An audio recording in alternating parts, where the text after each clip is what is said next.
এই যে স্বীকারোক্তিমূলক জবানবন্দি রেকর্ড করে না ম্যাজিস্ট্রেট, সকলের অভিযোগ যে স্বীকারোক্তিমূলক জবানবন্দি মাইরে পিটছে নেয়, অভিযোগ না এটা? সুপ্রিম কোর্টে যে কয়টা মৃত্যুদণ্ডের কেস করি আমি, তার মধ্যে 100টা করলে 80টা পাই যে একমাত্র সাক্ষ্য প্রমাণ হইল কনফেশনাল স্টেটমেন্ট, আর কিছু নাই। আর আপনারা যারা করছেন এখানে, ম্যাজিস্ট্রেট সাহেব আপনাকে 3 ঘন্টা সময় দিছে কিনা? ম্যাজিস্ট্রেট সাহেব বলছে হ্যাঁ। তারপরে আপনার গায়ে কোনো মারার চিহ্ন আছে কিনা? না।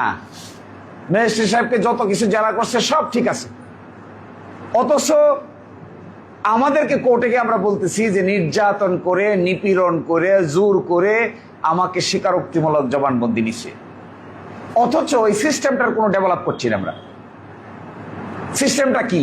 পুলিশ নিয়ে আসে, কখনো রিমান্ডে থেকে নিয়ে আসে, কখনো রিমান্ড না হয়ে সরাসরি ম্যাজিস্ট্রেট সাহেবের কামরায় নিয়ে যায়, কামরায় ভিতরে ঢুকাই দিয়ে বাইরে দাঁড়ায় থাকে, ভিতরে বসে ম্যাজিস্ট্রেট সাহেব লেখেন, উনি বলেন, এরপরে এটার নাম হলো স্বীকারোক্তিমূলক জবানবন্দি।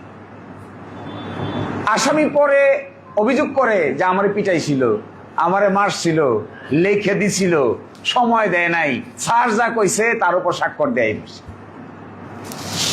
এত আইনজীবী আমরা, এত আইনজ্ঞ, দেশে বিদেশে এত বড় বড় অফিসার, এত বিচারক, এত সুপ্রিম কোর্টের বিচারক, হাইকোর্টের বিচারক, সেশনস কোর্ট, এত কিছু আছে, একটা লোকের মাথায় আমরা কি এই সিস্টেমটাকে পরিবর্তন করার জন্য আমরা চিন্তা করেছি? তাহলে কিসের আইনজীবী হলাম? তাহলে কি করে সংস্কার করব? কি করে আইন পেশায় একজন মানুষকে সঠিক সেবা দান করব? সংস্কারের চিন্তা তো মাথায় নাই।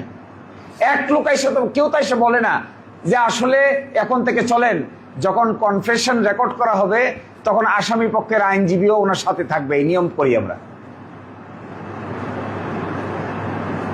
আমরা তো এটা কখনো বলি না যে যখন কনফেশনটা রেকর্ড করা হবে চলেন আমরা একটা নিয়ম করি, কনফেশন রেকর্ডের সময় একটা অডিও ভিডিও সংরক্ষণ করা হবে।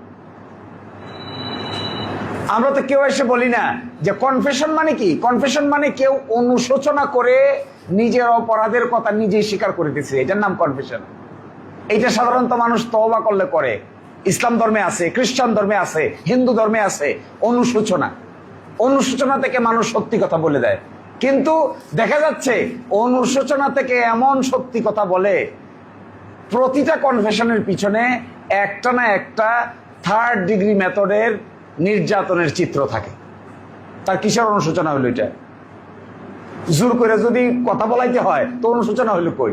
কেউ যদি বলে তো এমনি বলে দেওয়ার কথা, তার রিমান্ডে নিতে হবে কেন? রিমান্ডে নিয়ে ওখানে গরম পানি, ঠান্ডা পানি, হলুদ পানি, সাদা পানি, কালো পানি খাওয়াইতে হবে কেন তাকে? বললে তো এমনি বলবে। তওবা মানুষ কিভাবে করে? মসজিদে গেলে